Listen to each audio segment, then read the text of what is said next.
توحید پر قائم رہو، اس لیے کہ تمام لوگوں کا تسلیم شدہ مسئلہ ہے کہ بغیر توحید نجات ناممکن ہے۔ فرمایا دل کا تعلق جب اللہ تعالی سے ہو جاتا ہے تو انسان اس منزل پر پہنچ جاتا ہے جہاں کوئی شے اس سے جدا نہیں نظر آتی۔ پھر آپ نے فرمایا تم پر افسوس ہے، میرے متعلق تمہارا کیا خیال ہے؟ ہر چیز پر قادر ایک اللہ ہے، وہی مشکل کشا ہے، وہی حاجت روا ہے، وہی دن کو رات کرتا ہے اور وہی رات کو دن کرتا ہے، وہی بیماری دیتا ہے اور وہی شفا دیتا ہے، اس کے حکم کے علاوہ کوئی چیز کچھ نہیں کر سکتی، وہ ہر چیز پر قادر ہے، وہی زندہ کو مردہ کرتا ہے اور وہی مردہ کو زندہ کرتا ہے۔ وہ اللہ تبارک و تعالی ہی عزت اور ذلت کا مالک ہے اور کسی سے کچھ نہیں ہوتا سوائے ایک اللہ تبارک و تعالی کے۔ اس لیے صدقو دل سے توبہ کرو، اسی مقصد کے لیے میں آیا ہوں تاکہ تم کو نبی کریم صلی اللہ علیہ وسلم کی اتباع کا حکم دوں۔ نیز فرمایا نرمی کرو، 5 وقت نماز پڑھو، روزے رکھو اور زکوٰۃ ادا کرو۔ میں اللہ تبارک و تعالی سے مدد طلب کرتا ہوں، اس کے سوا کوئی معبود نہیں، اس کی ذات پاک ہے اور بلند اور والا ہے، جو زندہ ہے، پاک ہے وہ ذات جو اپنی قدرت سے مخلوق پر غالب ہے اور بندے کو موت کے ذریعے مخلوق کر دیا ہے۔ اللہ تبارک و تعالی کے سوا کوئی معبود نہیں اور حضور صلی اللہ علیہ وسلم کے رسول ہیں۔ اس ہندو عورت پر آپ کے بیان کا ایسا اثر پڑ گیا کہ جو بڑے بڑے نجومی، بڑے بڑے پجاری نہ کر سکے، وہ آپ کے ایک بیان نے کر دیا۔ اب وہ دل سے آپ کی عقیدت مند بن گئی، آپ کی چاہنے والی ہو گئی، گویا کہ ابھی مسلمان نہیں ہوئی تھی لیکن اس کا دل مسلمان ہو چکا تھا۔ اب وہ کہیں نہیں جاتی تھی، بس کوئی بھی مسئلہ درپیش ہوتا تو دل ہی دل میں اللہ تبارک و تعالی سے مانگتی۔ اب اس کا بچہ بالکل ٹھیک ہو چکا تھا۔ پیارے دوستو، لیکن اس کی زندگی میں ایک مشکل اور آنی تھی، وہ کچھ یوں کہ اب وہ عورت پیران پیر دستگیر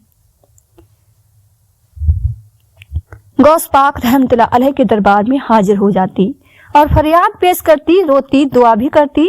بس اس کو آپ کی بات سن کر دلی سکون ملتا تھا۔ آپ کا درس سن کر اس کا پکا یقین ایک اللہ تبارک و تعالی پہ اور اس کے رسول حضور صلی اللہ علیہ وسلم پر ہو چکا تھا۔ وہ جب بھی پریشان ہوتی تو آپ کے در پر پہنچ جاتی۔ عورت بے انتہا حسین تھی اور آپ کے دربار تک آنے جانے کا راستہ بھی کچھ دور تھا۔ وہ سفر طے کر کے وہ آپ کے دربار تک پہنچ جاتی تھی، بالکل ادب سے حاضر ہوتی تھی اور اسے یہ بات بتائی گئی تھی کہ سرکار بغداد کے دربار میں خود کو اچھی طرح سے ڈھانپ کے آیا کرو، احترام تو ضروری ہے۔ وہ 2-3 دن کے بعد کسی نہ کسی کام سے شہنشاہ بغداد غوث پاک رحمت اللہ علیہ کے دربار میں جاتی رہتی تھی۔ یہاں پر ایک آدمی جو بہت دنوں سے اس کو دیکھ رہا تھا، وہ اپنے گھر سے نکلتی ہے اور سرکار بغداد کے مدرسے میں جاتی ہے، وہاں پر ان کا درس بیان سنتی ہے اور واپس آ جاتی ہے۔ وہ آدمی اس کی خوبصورتی دیکھ کر اس کا دیوانہ ہو گیا۔ اس کے اندر شیطانیاں تھیں اور وہ چاہتا تھا کہ کسی نہ کسی طرح اس عورت کو اپنے جال میں پھنسا لوں۔ اس عورت پر جب سے اس خبیث ناپاک آدمی کی نظر پڑی تھی، اس کی سفید گلابی رنگت دیکھ کر وہ آپے سے باہر ہو گیا تھا۔ جہاں جہاں وہ جاتی وہ اس کا پیچھا کرتا، وہ اپنے شیطانی ارادے لیے اس کو حاصل کرنا چاہتا تھا، لیکن کوئی موقع اس کے ہاتھ آ ہی نہیں رہا تھا۔ وہ عورت اب تک اس کے ہاتھ لگی نہیں تھی، وہ مسلمان تھا۔ پیارے دوستو، لیکن اس بات سے سخت چڑ جاتا کہ وہ عورت غیر مسلم ہو کر سرکار بغداد کے آستانے پر جاتی ہے، کیونکہ وہ ولیوں کو بالکل نہیں مانتا تھا۔ اس کا دوست اس کو سمجھاتا تھا کہ تم اس طرح کے کام نہ کرو، ورنہ انجام برا ہوگا کہ اللہ والے جو ہوتے ہیں وہ اللہ والے ان کو بہت چاہتا، اللہ والے ہوتے ہیں انہیں اللہ تبارک و تعالی بہت چاہتا ہے اور ان کی شان میں گستاخی اللہ تبارک و تعالی کو پسند نہیں۔ تم ایسا کیوں کرتے ہو؟ کیوں تم اللہ والوں سے اتنا چڑھتے ہو؟ وہ کہنے لگا کہ نہ جانے لوگ ان کے پاس کیوں جاتے ہیں، میں نہیں مانتا ان کو اور نہ مانوں گا۔ تبھی اس کا دوست کہتا ہے آخر تم ان کو کیوں نہیں مانتے؟ اللہ تبارک و تعالیٰ کی عطا سے وہ لوگوں کی مدد کرتی ہیں، وہ اللہ تبارک و تعالیٰ کی عطا سے تو مانگتی ہیں، اللہ تبارک و تعالیٰ نے ان کی دعا میں اثر رکھا ہے، وہ اللہ پاک سے دعا کرتی ہیں اور اللہ تبارک و تعالیٰ اس دعا کو قبول کرتا ہے۔ تم کیوں نہیں سمجھتے کہ یہ اللہ والے اسلام کو پھیلانے کے لیے ہمارے پاس آئے ہیں اور یہ صرف اللہ تبارک و تعالیٰ کے بندے ہیں جو کہ ہماری رہنمائی کے لیے ہیں، ہمیں فائدہ پہنچانے کے لیے ہیں۔ تم دیکھو تو کتنا رزق لگا ہوا ہے، کوئی یہاں پر غیر مسلم ہے، کوئی مسلمان ہے، ہر کوئی اپنا مسئلہ درپیش لے کر آ رہا ہے۔ رب تو ایک ہے جو واحد ہے۔ اللہ تبارک و تعالیٰ سے ملانے کے لیے سرکار بغداد رحمۃ اللہ علیہ لوگوں کی مشکل دور کرنے کے لیے اللہ تبارک و تعالیٰ سے دعا کرتی ہیں تاکہ ان کے دلوں میں اللہ والوں کی محبت آ جائے اور غیر مسلم یہ سمجھیں کہ مسلمان تو مدد کرتے ہیں، کسی کے ساتھ برا نہیں کرتے۔ تم ذرا ان کا حسن اخلاق تو دیکھو کہ غیر مسلم بھی ان کو کتنا چاہتی ہیں، پر وہ کہتا یہ فضول کی بات ہے، تم مجھ سے نہ کرو۔ معاذ اللہ اپنے دوست کی بات کو جھٹلاتا تھا اور کہتا تھا جاؤ جاؤ اپنے کام سے کام رکھو۔ اب اس کی نظر اس خوبصورت ترین عورت پر تھی، اس کی وہاں پر ایک دکان تھی، وہ دکان پر بیٹھا ہوا اس عورت کو ہمیشہ آتے جاتے دیکھتا رہتا تھا کہ وہ آپ رحمت اللہ علیہ کے مدرسے میں آتی جاتی ہے۔ اس کی نیت اب اتنی خراب تھی کہ وہ کسی بھی صورت اب رکنا نہیں چاہتا تھا، وہ صحیح وقت کا انتظار کر رہا تھا، کیونکہ اگر شہر میں اس عورت کو پکڑتا تو اس کی پکڑ ہو جاتی، یعنی سب اس کو پکڑ کے مارتے۔ پیارے دوستو، اس جگہ ویسے بھی لوگوں کی بھیڑ لگی رہتی تھی اور ایک عورت کے ساتھ وہ برائی تو کر ہی نہیں سکتا تھا، اس لیے وہ چاہتا تھا کہ ایک وقت ایسا آئے کہ وہ عورت کسی ویران علاقے میں جائے، اکیلی تنہا ہو، اور میں پھر اس سے اپنی خواہش کو پورا کروں گا۔ عورت ویسے تو اکیلے تنہا زندگی گزار رہی تھی اور کبھی شہر سے باہر نہ گئی تھی پیارے دوستو، لیکن ایک دن اسے اپنے اہم کام کے لیے شہر سے باہر جانا پڑا۔ اگر وہ کسی دوسرے راستے سے جاتی تو شام ہو جاتی۔ وہ چاہتی تھی کہ وہ دن کی روشنی میں احکام کر کے واپس آ جائے، اور اس کام کے لیے اسے اس علاقے سے گزرنا پڑتا تھا جو بالکل ویران علاقہ تھا، کیونکہ وہاں پر ویسے بھی کوئی انسان جاتا نہیں تھا۔ انسان تو کیا، وہاں پر کسی پرندے کو بھی اڑتے ہوئے نہیں دیکھا گیا تھا۔ پر وہ عورت تو بہادر تھی، اس لیے اس نے سوچا کہ میں آسانی سے اس راستے سے گزر جاؤں گی، اپنا کام کر کے واپس آ جاؤں گی۔ یہی سوچ کر اس دن وہ گھر سے نکلی۔ یہ صبح کا وقت تھا، وہ بدنیت آدمی اپنی دکان کھول چکا۔ اس وقت اس کی دکان پر لوگ بہت ہی کم تھے۔ اس نے دیکھا کہ وہ آشین دوسیجہ اپنے گھر سے نکل کر اسی ویران، اسی سنسان علاقے کی طرف بڑھ رہی ہے۔ اس کی آنکھیں ہوس سے پھیل گئیں اور کان میں شیطان آ کر پھونکنے لگا کہ جاؤ میرے دوست، صحیح موقع ہے۔ پیارے دوستو، وہ بہت ہی سنسان جگہ سے گزرے گی، وہاں سے کوئی بھی گزرنے کی ہمت نہیں کرتا، لیکن یہ وہاں سے جا رہی ہے، اس کا مطلب کہ آج تم کامیاب ہو جاؤ گے، تمہیں راستے میں کوئی مشکل پیش نہیں آئے گی، جلدی جاؤ میرے دوست۔ اس کے ساتھ اپنی خواہش کو، اپنی لذت کو پورا کرو۔ اس کی لاٹ ٹپکنے لگی کہ آج تو میرا شکار میرے سامنے ہے۔ یہاں وہاں دیکھا اور عورت کے پیچھے پیچھے چلنے لگا۔ اس طرح کسی کو شک بھی نہ ہو، اب وہ عورت اس ویران سنسان پہاڑی علاقے میں پہنچ چکی تھی۔ اس کے دل میں کوئی ڈر نہیں تھا، اسے یہ معلوم نہیں تھا کہ وہ بدنیت آدمی اس کے پیچھے آ رہا ہے۔ وہ اپنا کام جلد سے جلد ختم کرنا چاہتی تھی۔ اچانک اسے کچھ آج محسوس ہوا جس کی وجہ سے وہ آگے چل نہیں سکتی تھی، اسے مشکل پیش آ رہی تھی، اور غاروں کی طرف دیکھ کر اس نے سوچا کیوں نہ میں یہیں پر اپنی حاجت پوری کر لوں، یہاں پر تو کوئی بھی نہیں ہے جو مجھے دیکھے گا۔ کسی پہاڑی کے پیچھے چلی جاتی ہوں، اور وہ ایک سنسان سی پہاڑی کے پیچھے چلی گئی۔ پیارے دوستو، جب اس بدکار جانی شخص کو اس بات کا علم ہوا کہ وہ فلاں پہاڑی کے پیچھے گئی ہے، تو اپنی مکروسی کے ساتھ شیطانی چالوں کو سکون دینے کے لیے اس عورت کے پیچھے آ گیا۔ پیارے دوستو، عورت نے ایک اجنبی کو یوں سامنے دیکھا تو حیران ہوئی اور پوچھا کون ہو؟ تو وہ آدمی بولا تمہارا چاہنے والا عاشق ہوں۔ کہنے لگی کہ کس ارادے سے آئے ہو اور کب سے میرے پیچھے لگے ہوئے ہو؟ اس نے کہا جب سے تمہیں دیکھا ہے بس تمہارا عاشق بن گیا ہوں اور میں تمہیں پانا چاہتا ہوں۔ پیارے دوستو، عورت نے کہا تمہاری شیطانی سوچ کبھی بھی کامیاب نہیں ہو سکتی اور تم میری عزت کو کبھی داغ نہیں لگا سکتے، ایسا ہو ہی نہیں سکتا۔ وہ کہنے لگا تم کمزور سی نازک سی عورت اور میں تمہارے سامنے ہٹا کٹا مرد، تو میرے مقابلے میں کیا ہے؟ میں تمہیں پانا چاہتا ہوں اور اب تمہیں ہاتھ لگ گیا ہے، دیکھو یہاں پر کوئی بھی نہیں ہے اور کوئی ہمیں بدکاری کرتے ہوئے بھی نہیں دیکھے گا۔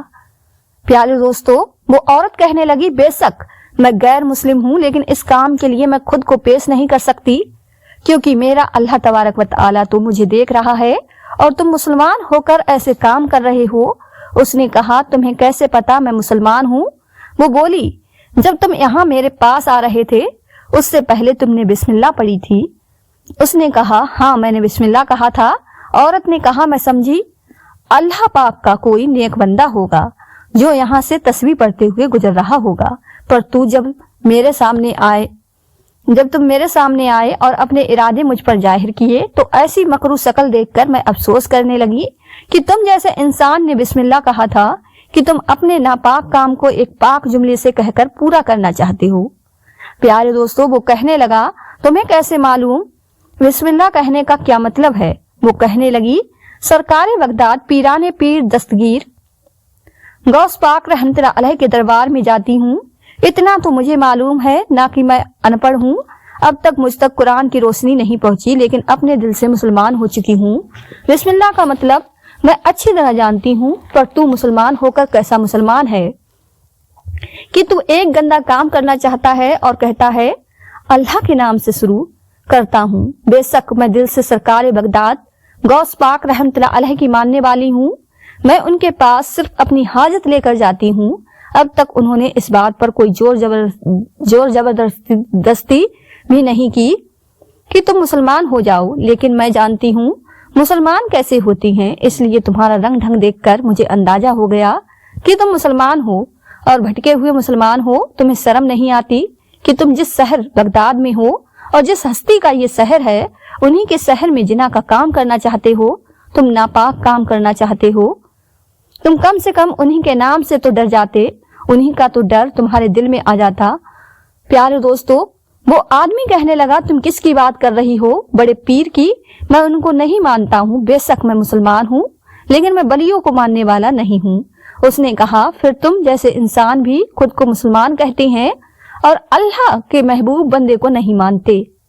ارے میں تو صرف ان کے پاس اپنی مرادیں لے کر جاتی ہوں، اب تک میں نے توبہ نہیں کی، نہ ہی میں نے استغفار پڑھا، پر انہوں نے مجھے کبھی نہیں کہا کہ تو غیر مسلمان ہے، تو یہاں سے چلی جا، تیری کوئی حاجت پوری نہیں ہوگی، تو یہاں سے چلی جا، بلکہ مجھے عزت سے وہاں بٹھایا جاتا ہے، لیکن مجھے تجھ پر افسوس ہوتا ہے کہ تو ایک مسلمان ہو کر اپنے اللہ پاک کو اور اس کے ولی کو یعنی اس کے دوستوں کو نہیں مانتا۔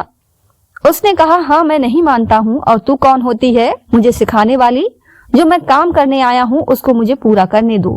اس کے بعد وہ اس کی طرف بڑھا، وہ جو بہت طاقتور تھا اور عورت کمزور تھی، تو اس نے اس کے دامن عصمت یعنی عزت کو داغدار کرنا چاہا۔ عورت وہاں پر اکیلی تھی، کوئی بھی اس کا پرسان حال نہیں تھا، مدد کرنے والا نہیں تھا۔ اس کو سمجھ نہیں آیا کہ میں اس کو کیسے ہٹاؤں اور کیسے اس سے کہوں کہ تو یہاں سے چلا جا۔ وہ اس کو پوری طرح سے اپنی گرفت میں لے چکا تھا۔ وہ اس کو گھسیٹتا ہوا اس غار کے اندر لے گیا کہ کوئی اور اس کو نہ دیکھے، اور وہ جس گناہ کے لیے جس کام کے لیے آیا ہے وہ گناہ کر لے۔ اب وہ عورت خوب چلائی، اللہ تبارک و تعالی سے فریاد کی کہ اے اللہ، اے میرے رب، میں دل سے مسلمان ہو چکی ہوں، تجھ پر اور تیرے محبوب حضور صلی اللہ علیہ وسلم پر ایمان لا چکی ہوں، یا اللہ میری مدد کے لیے کوئی اپنا بندہ بھیج دے، نہیں تو یہ بھیڑیا مجھے نوچ کر کھا لے گا، میرے اللہ پاک میری مدد فرما۔ پھر اچانک سرکار بغداد کا قافلہ دین کی تبلیغ کے لیے اسی جگہ سے گزرنے لگا، تو غوث پاک رحمت اللہ علیہ کو کچھ شور کی آواز سنائی دی۔ جیسے ہی اس آواز کے پیچھے پیچھے آپ اور آپ کے مریدن چلتے گئے۔ آپ سب اس غار کے نزدیک آ پہنچے۔ غار کے نزدیک پہنچ کر دیکھا کہ عورت کی چیخ کی آواز ہے۔ پھر آپ سب غار کے اندر چلے گئے۔ اندر جا کر دیکھا کہ ایک بھیڑیا انسان اسی عورت کو گھسیٹ رہا ہے جو عورت آپ کے مدرسے میں آتی جاتی رہتی ہے۔ وہ اس عورت سے اپنی حاجت پوری کرنے کے لیے اس کو گھسیٹ رہا تھا اور وہ اس کی مزاحمت کر رہی تھی۔ وہ اپنی عزت بچانے کے لیے خوب شور مچا رہی تھی۔ پھر اس عورت نے جیسے ہی سرکار بغداد شیخ عبد القادر جیلانی رحمۃ اللہ علیہ کو اس غار میں دیکھا تو اس کی جان میں جان آ گئی۔ پھر آپ کو پکارا اور کہا، اے شہنشاہ بغداد یا سیدی عبد القادر جیلانی رحمۃ اللہ علیہ، میں آپ کے پاس آپ کے دربار میں آتی رہی، لیکن کبھی بھی میں نے توبہ نہیں کی، نہ ہی میں تائب ہوئی، نہ ہی میں نے کلمہ پڑھا، لیکن میرے دل میں آپ کے بیان سن کر اللہ تبارک و تعالیٰ کی اور اللہ کے رسول کی اتنی محبت بھر چکی تھی کہ میں دل سے مسلمان ہو چکی تھی۔ اب آپ رحمۃ اللہ علیہ مجھے اس شیطان سے بچائیے تو میں آپ کے دست حق پر، آپ کے مبارک ہاتھوں پر مسلمان ہو جاؤں گی، میں بیعت لے لوں گی، میں آپ کی مریدہ بن جاؤں گی، بس مجھے بچا لیجئے۔ آپ کو آپ کے رب کا واسطہ آپ سے مدد کیجئے، میں ایک درد مند لاچار عورت جو کہ بے بس ہوں آپ سے فریاد کر رہی ہوں۔ پھر آپ رحمۃ اللہ علیہ جلال میں آ گئے اور اپنے مریدن کو کہا کہ اس شیطان آدمی کو گھسیٹ کر ہمارے پاس لایا جائے۔ آپ کے مریدن دوڑتے ہوئے اس کو پکڑ کر آپ کے سامنے لائے۔ پھر آپ نے فرمایا، تو کیسا مسلمان ہے؟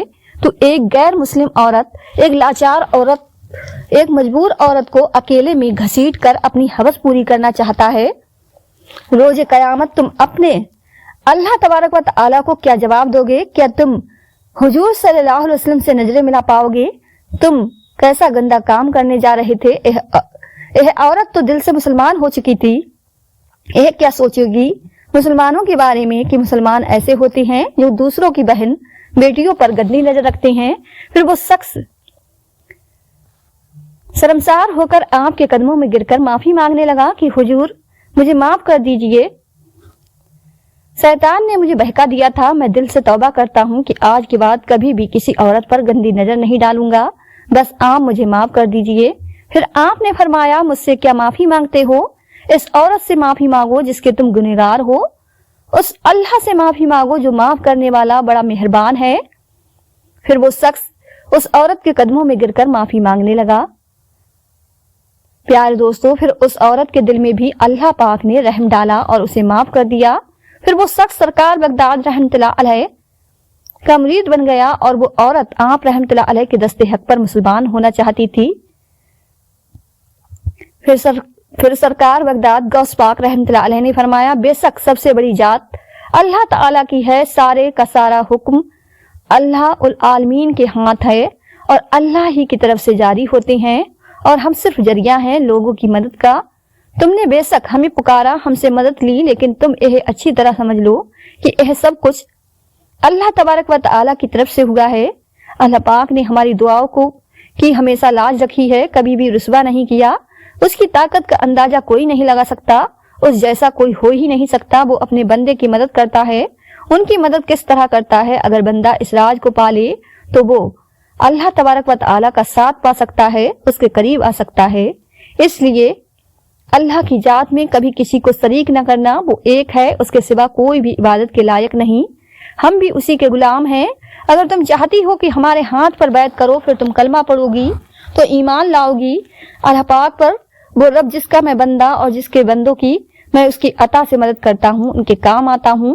پھر آپ نے فرمایا، یہاں پر حاضر ہر انسان کو میں یہ کہنا چاہتا ہوں کہ شرک محض بتوں کی پوجا کا نام نہیں ہے، بلکہ یہ بھی شرک ہے کہ تو اپنی خواہش کی پیروی کرے، یعنی تو اپنی خواہش کا غلام ہو جائے اور اللہ تبارک و تعالیٰ کی محبت کے سوا دنیا یا کسی اور شے کی محبت کو بھی دل میں جگہ دے۔ اور یاد رکھ، اللہ تبارک و تعالیٰ کے سوا جو کچھ بھی ہے وہ خدا نہیں ہے، تو اس کا مطلب ہے کہ تجھے صرف اللہ پاک سے محبت کرنی ہے اور اللہ تبارک و تعالیٰ کی رضا اور اس کی خوشی کے لیے تجھے بندوں سے محبت کرنی ہے۔